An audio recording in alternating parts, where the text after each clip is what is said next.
ತೊಲಗಲಿ. ಎಲ್ಲಿವರೆಗೆ ಹೋರಾಟ, ಎಲ್ಲಿವರೆಗೆ ಹೋರಾಟ, ಎಲ್ಲಿವರೆಗೆ ಹೋರಾಟ. ಮೆಕ್ಕೆಜೋಳಕ್ಕೆ ಬೆಂಬಲದಲ್ಲಿ ಕಾಂಗ್ರೆಸ್ ತೊಲಗಲಿ, ತೊಲಗಲಿ, ತೊಲಗಲಿ, ಕಾಂಗ್ರೆಸ್ ತೊಲಗಲಿ. ಸಿದ್ದರಾಮಯ್ಯನಿಗೆ ವಿದ್ಯಾರ್ಥಿಗಳ ಕಾಂಗ್ರೆಸ್ ಹಾಕಿ ತೊಲಗಲಿ, ಕಾಂಗ್ರೆಸ್ ತೊಲಗಲಿ, ತೊಲಗಲಿ, ತೊಲಗಲಿ. ರೈತರ ಹೆಸರಿನಲ್ಲಿ ಟಿಸಿ ನೀಡಿ ದರೋಡೆ ಮಾಡುತ್ತಿರುವ ಕಾಂಗ್ರೆಸ್ ಸರ್ಕಾರಕ್ಕೆ ಹೋರಾಟದಲ್ಲಿ ಭಾಗವಹಿಸಿರ್ತಕ್ಕಂಥ ಅಧಿಕಾರಕ್ಕೆ ಬಂದು 2.5 ವರ್ಷ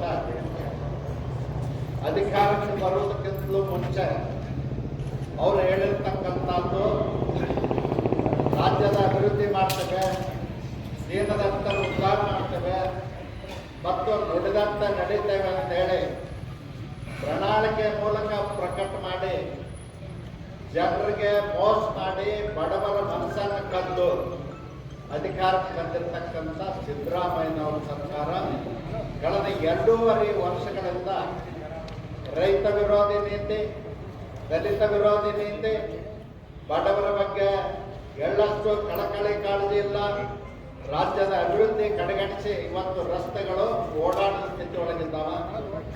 ಮಳೆಯಾಗಿ ನೀರು ಸಾಕಷ್ಟು ಸಂಗ್ರಹ ಆದರೂ ರೈತರಿಗೆ ಕೊಡದಂಥ ದುಸ್ಥಿತಿ ಒಳಗೆ ಡ್ಯಾಮ್ಗಳ ಮೇಂಟೆನೆನ್ಸ್ ಅನ್ನು ಮಾಡಿದೆ. ಕೇಂದ್ರ ಸರ್ಕಾರ, ನರೇಂದ್ರ ಮೋದಿಜಿಯವರ ಸರ್ಕಾರ ಅತ್ಯಂತ ಕಳಕಳಿ ಕಾಳಜಿ ಇಲ್ಲ. ಮೆಕ್ಕೆಜೋಳಕ್ಕೆ, ತೊಗರಿಗೆ ಮತ್ತು ಇನ್ನುಳಿದ ಬೆಳೆಗಳಿಗೆ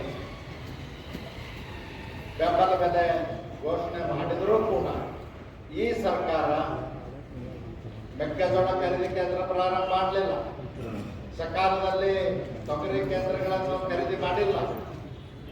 ಹೀಗಾಗಿ ರೈತರು ಸಂಕಷ್ಟದಲ್ಲಿದ್ದಾರೆ. ಈ ಸರ್ಕಾರ ಅಧಿಕಾರಕ್ಕೆ ಬಂದ ಮೇಲೆ 3,156 ರೈತರು ಆತ್ಮಹತ್ಯೆಯನ್ನು ಮಾಡ್ತಾರೆ.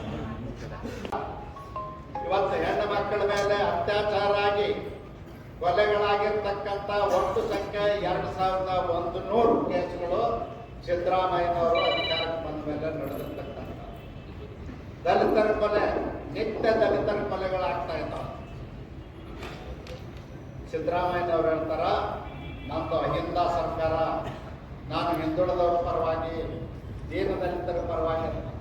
ಸಿದ್ದರಾಮಯ್ಯನವರು ಆಡಳಿತ ನೋಡಿದ್ರೆ ದೀನ ದಲಿತರ ವಿರೋಧಿ, ರೈತ ವಿರೋಧಿ ಅಂತಕ್ಕಂಥದ್ದು ನಾವು ನೋಡ್ತಾ ಇದ್ದೀವಿ. ಸರ್ಕಾರಿ ಆಸ್ಪತ್ರೆಗಳು ಇವತ್ತು ಯಾರು ಅಲ್ಲಿ ಮನುಷ್ಯರು ಹೋಗುವಂತ ಪರಿಸ್ಥಿತಿ ಇಲ್ಲ. ಆಸ್ಪತ್ರೆಗಳಲ್ಲಿ ವೈದ್ಯರಿಲ್ಲ, ವೈದ್ಯರಿದ್ರು ವ್ಯಾಪಾರ ಮಾಡ್ಕೊಂಡು ಕೂತಿದಾರ. ನರೇಂದ್ರ ಮೋದಿಜಿ ಅವರು ಕಳಕಳಿ ಕಾಳಜಿಯಿಂದ ಜನ ಔಷಧಿ ಕೇಂದ್ರ ಪ್ರಾರಂಭ ಮಾಡಿದರು. ಖಾಸಗಿ ಕಂಪನಿಗಳ ಒತ್ತಡಕ್ಕೆ ಮಾಡಿದರು. ಜನ ಔಷಧಿ ಕೇಂದ್ರಗಳನ್ನು ಸಿದ್ದರಾಮಯ್ಯನವರ ಸರ್ಕಾರ ಬಂದ್ ಮಾಡಿದ್ರಿಂದ ಇವತ್ತು ಬಡವರಿಗೆ ಔಷಧಿ ಸಿಗ್ತಾ ಇಲ್ಲ.